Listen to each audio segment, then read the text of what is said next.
Bueno, a ver, mientras van volviendo a ingresar los compañeros acá, vamos a continuar porque ya tenemos unos 15 minutitos más de clase. Ay, a ver.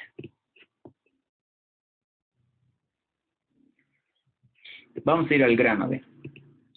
Lo que nos interesa, entonces, vamos a ir marcando también, vamos a ir viendo y marcando los puntos necesarios respecto a a las preguntas de examen, compañeros, ¿ya? Hemos hablado entonces estábamos en lo que es el gobierno mixto, semipresidencialista, ¿no? Eso que ya saben, ¿no? El cual se divide, ¿no? El poder del presidente, que ha sido elegido por sufragio, y un primer ministro, tal como estábamos viendo, el derecho constitucional inglés, por si acaso, ¿no? Tenemos también, hemos dado el concepto de lo que es, ¿ya? O lo concerniente al gobierno constitucional boliviano. Ya, esto se encuentra en nuestro texto, igual hemos hablado de a partir de la Constitución de 1826, ¿no? Se sigue un régimen de gobierno presidencialista, ¿no? Porque el presidente del Estado de la República está inmerso en el artículo 166 y 202 de la Constitución Política del Estado, ¿no? Hemos hablado de específicamente esta característica que se tiene dentro del gobierno constitucional boliviano, ¿ya? Hemos hablado entonces, ¿no? Del constitucionalismo. ¿Qué nos refiere el constitucionalismo, compañeros? Se denomina constitucionalismo al sistema político que se basa en el imperio de la Constitución, la ley superior de un Estado, que establece límites, libertades, obligaciones y derechos a los ciudadanos y los gobernantes. La noción de constitucionalismo, además, se usa para aludir a la ideología que impulsa este tipo de organización política y social, ¿no? Tal vez con eso nosotros tendremos que referirnos a lo que es el constitucionalismo, ¿no? Ustedes tendrán que tal vez ver dentro del examen, por ejemplo, si es falso o verdadero, podemos ponerlo, ¿no? Es el constitucionalismo, a partir del estudio que nosotros hemos realizado en clase, es el sistema político que se basa en el imperio de la Constitución, la ley superior del Estado que establece límites, libertades, obligaciones y derechos a los ciudadanos y los gobernantes. ¿Falso o verdadero? Verdadero, ¿no? Ya está ahí una pregunta, por ejemplo, ya del examen. Como tema 5, y ahí estamos en el tema 5, 6 y 7 más desarrollamos y listo. Ya, por eso estamos resumiéndolo, compañeros. Ya, esta clase es para resumir y los miren, voy a subir, obviamente estamos hablando de que sábado y domingo nos han referido, va a estar en mantenimiento la plataforma, ¿ya? Sin embargo, el día lunes, ya, va a estar a primera hora, voy a ver a qué hora ya se habilitan la plataforma. Si en todo caso, ya no estuviese la plataforma lista, ya en el peor de los casos, a veces por ahí nos dan hasta mediodía, o por ahí dicen lunes más, porque ha ocurrido esto, alguna situación, voy a ver de enviarles el link ya de esta clase al grupo para que ustedes puedan repasar, porque el martes es su examen, ¿ya?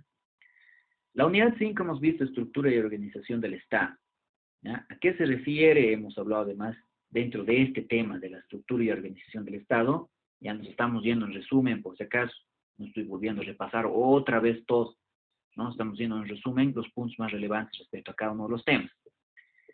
Dentro de la estructura y organización del Estado, tema 5, hemos hablado de lo que es el bloque de constitucionalidad. Ya no se olviden, el bloque de constitucionalidad, ¿qué había sido conceptualmente? Hemos hablado de que es una figura legal que prevé, ¿no? Que existan normas que sin formar parte del texto constitucional deben considerarse incorporadas al mismo, ¿no? O sea, a la Constitución, estando investidas de la misma jerarquía, la misma validez en la Constitución, etcétera, ¿no?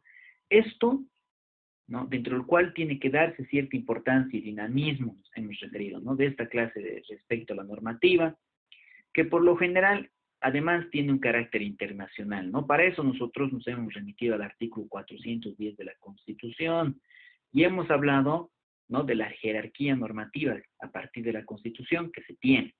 No hemos hablado, por ejemplo, que en primera instancia, ¿no? Dentro de este bloque de constitucionalidad podemos hablar de la jerarquía respecto al 410 de la Constitución, ¿no? En el cual nos refiere que en primera instancia está la Constitución Política del Estado, como segundo parámetro o en segundo lugar, podemos verlo así, están los tratados internacionales, convenios internacionales de derechos humanos. Estamos hablando de la Convención Interamericana, por ejemplo, dentro de lo que son los tratados y convenios internacionales en materia de derechos humanos, la Convención Interamericana de Derechos Humanos, la Carta de las Naciones Unidas, entre otras, ¿no? Y posteriormente, posteriormente vienen las normas, ¿no?, de derecho comunitario, las normas provenientes de la Comunidad Andina de Naciones, y hemos hablado del resto de las leyes, ¿no es cierto? Entonces, para eso remítanse al artículo 410 de la Constitución. Hemos hablado, ¿no?, además hemos conceptualizado como qué entendemos nosotros como norma infraconstitucional o supralegal. No hemos visto de que la norma infraconstitucional, o bien denominada supralegal, es toda aquella norma que sin estar inmersa en la Constitución Política del Estado se encuentra dispuesta en un nivel inferior al de la Constitución. Es la que viene por debajo, ¿no? Posteriormente hemos visto también la división y poderes enmarcados, ¿no?, en la doctrina respecto al estudio que nosotros hemos realizado, ¿cierto? Cómo se divide y qué concepto podemos nosotros tener respecto a esta división de poderes, a partir de lo que nos refiere nuestro texto, ¿no? Hemos hablado de que Aristóteles habla, ¿no?, de la separación en función se encontraba fundamentada en la especialización de cada uno de los órganos de poder, ¿no?, para hacer eficiente y efectivo el gobierno, mientras que a diferencia de Aristóteles, hemos hablado de Polibio, ¿no?, refirió respecto a los frenos y balanzas que existían, ¿no?, un gobierno para evitar para poder evitar que un gobierno, ¿no?, o que dentro del gobierno el poder se concentre en manos de una sola persona, ¿no? Eso estamos hablando de la división de poderes, ¿no?, respecto a lo que nos han referido, ¿no? En este caso, Polibio, hemos hablado de Montesquieu, hemos hablado de Aristóteles, ¿no? A ver, Montesquieu, que nos decía que para que se pueda abusar del poder es necesario que por disposición de las cosas el poder frene al poder, dentro del concepto que él nos daba, ¿no? Entonces hemos visto varios conceptos respecto a esto, ya a la división de poderes, hasta llegar, ¿no?, a la división y competencias de Jelinek. Hemos visto, ¿no?, bajo el entendido de que no puede hablarse de poder porque solo existe un poder del Estado. El poder del Estado que es fundado en la soberanía, en la distribución y competencias de 3 órganos de poder, ¿no?, que en ese momento existían, actualmente tenemos 4, ¿no? Artículo 12, parágrafo primero de la Constitución, ¿no? Entonces, eso respecto a la división de poderes, ¿no? ¿Cuál sería la división actual y separación de poderes que existe conforme a nuestra Constitución Política del Estado? Artículo 12, parágrafo primero, tenemos 4 órganos de poder: el órgano electoral, legislativo, ejecutivo y judicial, ¿no?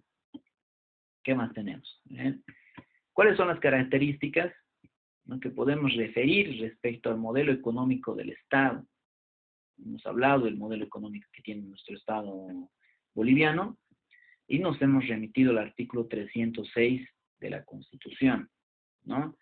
El modelo económico boliviano es plural y está orientado a mejorar la calidad de vida y el vivir bien, ¿no es cierto?, de todos los bolivianos y bolivianas. La economía plural está constituida por las formas de organización económica comunitaria estatal, privada y social cooperativa, ¿no? El parágrafo tercero, la economía plural, articula las diferentes formas de organización económica sobre los principios de complementariedad, principios que desde siempre estamos nosotros leyendo, ¿no? Complementariedad, reciprocidad, solidaridad, redistribución. Esto en el aspecto económico, ¿no? Igualdad, seguridad jurídica, sustentabilidad, equilibrio, justicia y transparencia, ¿no? La economía social y comunitaria complementará el interés individual con el vivir bien colectivo, ¿no? Esto respecto a las características, ¿no?, dentro del modelo económico del Estado boliviano. Artículo 306, no se olviden, ¿ya? Hasta ahí vamos a ver el tema 5 del examen, de nuestro examen parcial del día martes. El tema 6, ¿ya? Estamos hablando ya del órgano legislativo. Ya hemos visto videos, compañeros, por si acaso, algunos que han estado y además deben estar ya un poquito rememorando lo que nosotros ya hemos avanzado. Y el tema 7, el tema 6 del órgano legislativo hemos dicho, y el tema 7 vamos a verlo como procedimiento legislativo, ¿ya? Hemos avanzado, sí, compañeros, ya, por si acaso el órgano electoral ya lo hemos visto, ya, hemos visto su ley del órgano electoral. Vamos a dejarlo ese tema para el segundo parcial, ya. Entonces veremos lo que es el órgano legislativo, ya, ustedes ya tienen que remitirse a qué artículos, 109, ¿no? A ver, vamos a ver. ¿Qué es el órgano legislativo? El órgano legislativo es el órgano de poder más democrático, ¿no? ¿Por qué? Porque representa a los intereses de las mayorías y minorías, siendo esa la explicación por qué la Constitución establece el principio de reserva legal para regular instituciones, como la limitación del derecho y las garantías, conforme nos refiere el 109, la configuración del estado de excepción, conforme el 139 de la Constitución, obviamente, ¿no? ¿Cuál es la composición dentro del órgano legislativo? ¿No? Hemos hablado de las atribuciones que tiene la Asamblea Legislativa, ¿no? Hemos hablado de la Asamblea Legislativa Plurinacional, está compuesta por 2 cámaras, la Cámara de Senadores y de Diputados. Hay unos videos muy explicativos respecto a este tema. Es la única con facultad de aprobar y sancionar leyes, ¿no? Para eso el artículo 145 nos vamos a remitir, ¿ya? Entonces eso es importante, pregunta de examen también, compañeros. ¿Cómo se ejerce? ¿Por quién se ejerce en sí? ¿No? Conforme a la Constitución Política del Estado, el órgano legislativo. El órgano legislativo desde siempre se ejerce a partir de la Asamblea Legislativa Plurinacional, ¿no? Se preside por el vicepresidente o vicepresidenta del Estado y se organiza y regula conforme al reglamento de la Cámara de Diputados, ¿no? Según el artículo 158, parágrafo segundo. Hemos hablado de las características que tiene la Asamblea Legislativa, ¿ya? Esas características nos vamos a remitir al artículo 153, 55 de la Constitución, 53 en el parágrafo cuarto de las características. Después hemos visto el idioma oficial, reconocido a manera de repaso también, ya por quién se está compuesta la Asamblea Legislativa. La Asamblea Legislativa está compuesta por 166 asambleístas, ¿no? Según el 150 de la Constitución, estos que son elegidos por el término de 5 años, ¿no? Que pueden reelegirse por una sola vez. Los requisitos, ¿no?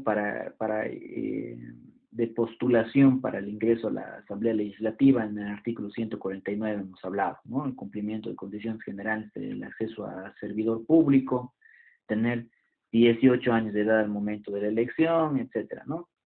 Las prohibiciones, hemos hablado de los asambleístas, cuál sería dentro de la forma, ¿no?, en la que podrían ellos ser procesados, si es que en caso llegaran a incurrir en algún tipo de delito, ¿no? Además, hemos hablado de la cesación que tienen en sus funciones, cuando se da, ¿no? Por fallecimiento, renuncia, revocatoria de mandato, sentencia condenatoria, etcétera, ¿no? 157 de la Constitución.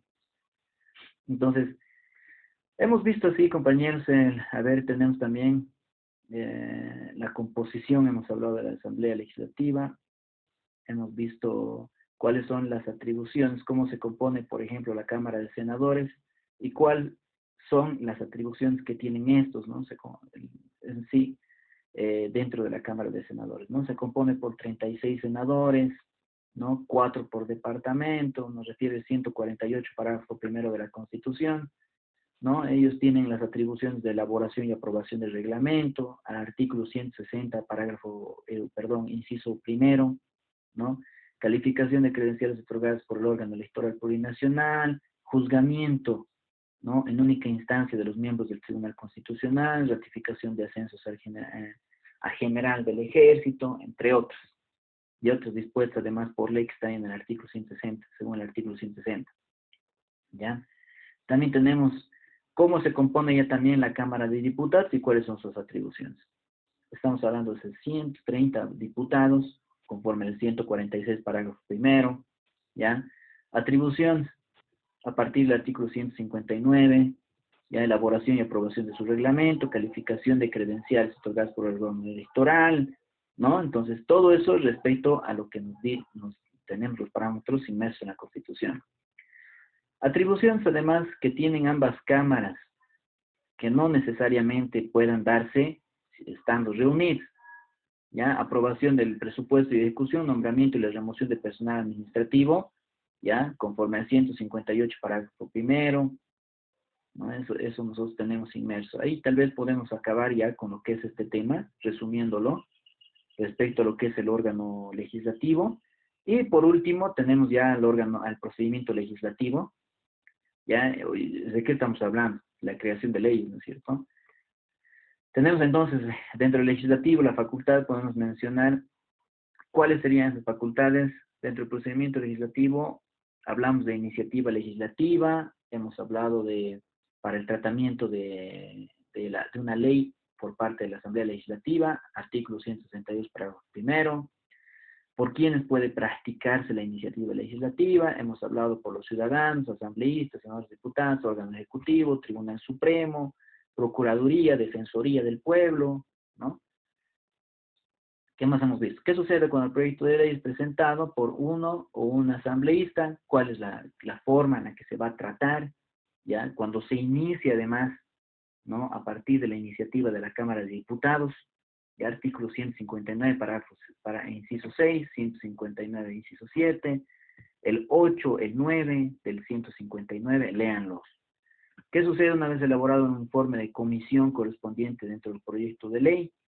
¿No? De manera general, se puede señalar que los principios fundamentales son los lineamientos esenciales que vienen a vertebrar lo que es el Estado, los presupuestos lógicos y las líneas rectoras y básicas del orden constitucional. Hemos hablado además de los valores éticos, morales, inmersos y el bloque de constitucionalidad, ¿no? ¿Qué sucede además? Aprobado el proyecto de ley, ¿dónde deben remitirse los antecedentes? ¿Y qué supuestos pueden presentarse dentro del mismo, ¿no? Lean el artículo 163, ya ahí nos van a referir, ¿no? Los antecedentes de la Cámara Revisora, pudiendo presentarse, son los siguientes supuestos, pueden ocurrir a momento de la presentación.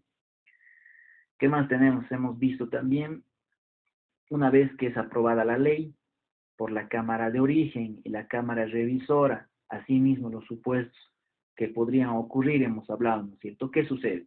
¿No? Se remite al órgano ejecutivo, lean el artículo 163, ¿no? Pudiendo remitirse además, pudiendo ocurrir algunos supuestos, ¿no? Ahí lean el artículo 163, compañeros, en todos los incisos vamos a tener que verlo, ¿ya?